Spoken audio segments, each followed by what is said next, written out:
Higher education in America is crushingly expensive. College tuition rates are rising far faster than family income is. Colleges are also politically monochromatic. Once in school, your kids will submit to brainwashing or they will suffer. When they come home, they may have learned to hate the values you raised them with, the ones you believe in.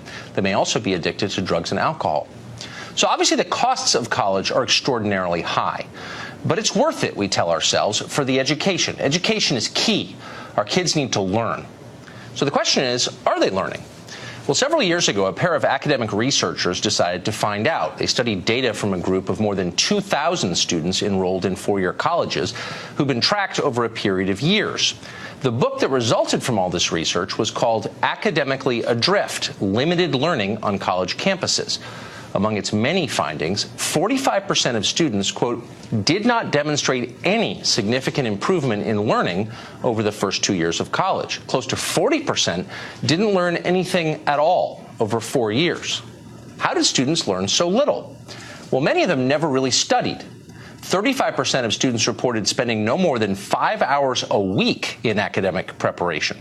Overall, the study found a 50% decline in the number of hours students spent studying compared to several decades ago. The average full-time college student now spends only 2.76 hours a day on all education-related activities, going to class, studying, all of it, and more than twice as much time shopping, eating, and partying. Multiply this by an entire country, and you wind up with a deeply ignorant population. There has been a consistent decline in adult literacy in America over the past 25 years, despite the fact that more kids than ever are going to college. Two separate studies by the National Assessment of Adult Literacy found that most college graduates fall below proficiency in verbal and quantitative literacy. The majority could not complete simple cognitive tasks like comparing the viewpoints in newspaper editorials or calculating the cost of food items in the grocery store. A 2005 study found that only 31% of college graduates could read and understand a complex book. 31%. Surveys of American college graduates show that they are far more ignorant than their counterparts in virtually every other developed nation. In some cases, college graduates in this country got the same test scores as high school graduates in other countries.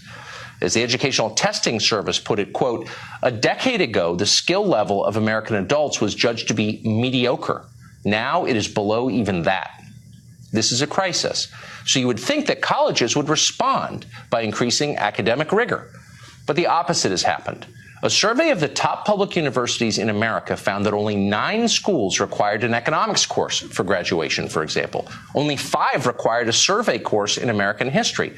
And as one researcher noted, despite lip service given to multiculturalism, fewer than half required even intermediate study of a foreign language.